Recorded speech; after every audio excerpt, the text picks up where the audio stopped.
अस्सलामु अलैकुम वरहमतुल्लाहि वबरकातुहू। दोस्तों, कभी आपने सोचा है कि अजान सिर्फ नमाज की पुकार नहीं, बल्कि कुर्बानी, सब्र, इश्क रसूल सल्लल्लाहु अलैहि वसल्लम और तौहीद की सबसे बुलंद सदा है।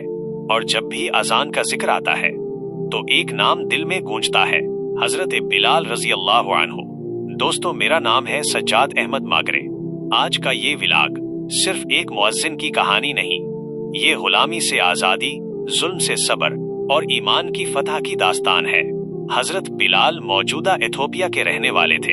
रंगे स्याह, जिस्म कमजोर और मुआशरे में एक गुलाम, मक्का के सरदार उमैया बिन खल्फ के गुलाम थे।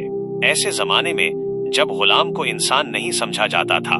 लेकिन दोस्तों, अल्लाह को रंग, नस्ल या हैसियत नहीं देखनी होती, अल्लाह दिल देखता है। जब मक्का की फजाओं में मोहम्मद सल्लल्लाहु अलैहि वसल्लम की दावत तौहीद गूंजी, हजरत बिलाल का दिल इस सच्चाई पर ठहर गया। उन्होंने इस्लाम कबूल किया और बस एक ही कलिमा उनकी जबान पर था, अहद अहद, एक अल्लाह, सिर्फ एक अल्लाह। दोस्तों, इस्लाम लाने की कीमत बहुत भारी थी। तपती रेत, सूरज की आग, सीने पर भारी पत्थर। उमैया बिन खल्फ कहता, मोहम्मद सल्लल्लाहु अलैहि वसल्लम का इनकार करो, लेकिन बिलाल कहते, अहद अहद। ये सिर्फ लफ्ज नहीं थे, ये ईमान की गवाही थी। न जिस्म टूटा, न ईमान डगमगाया। ये मंजर देखा हजरत अबू बकर सिद्दीक ने। उन्होंने बिलाल को खरीद कर अल्लाह की राह में आजाद कर दिया।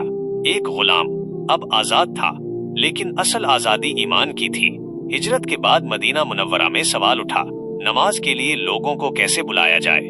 किसी ने नाकूस कहा, किसी ने बगल। फिर हजरत अब्दुल्ला बिन जैद ने ख्वाब देखा जिसमें अजान के अल्फाज थे। नबी करीम सल्लल्लाहु अलैहि वसल्लम ने फरमाया, ये ख्वाब सच्चा है। और फिर फरमाया, बिलाल को बुलाओ, इनकी आवाज बुलंद है। दोस्तों, ये वो लम्हा था जब एक साबिक गुलाम इस्लाम का पहला मुअज्जिन बना। हजरत बिलाल काबा या मस्जिद नबवी के करीब खड़े हुए। फिजा में गूंजी आवाज, अल्लाहु अकबर, अल्लाहु अकबर।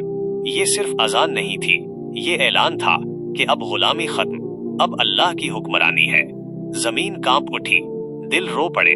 नबी सल्लल्लाहु अलैहि वसल्लम के विसाल के बाद हजरत बिलाल ने अजान देना छोड़ दी कि जब हजरत मोहम्मद सल्लल्लाहु अलैहि वसल्लम का नाम मुबारक कहते तो रोते रोते रुक जाते।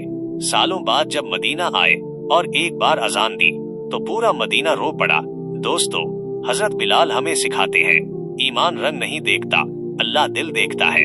अजान सिर्फ आवाज नहीं, कुर्बानी है। जब भी अजान सुनो, हजरत बिलाल को याद करो और सोचो, क्या हम इस अजान की कदर कर रहे हैं।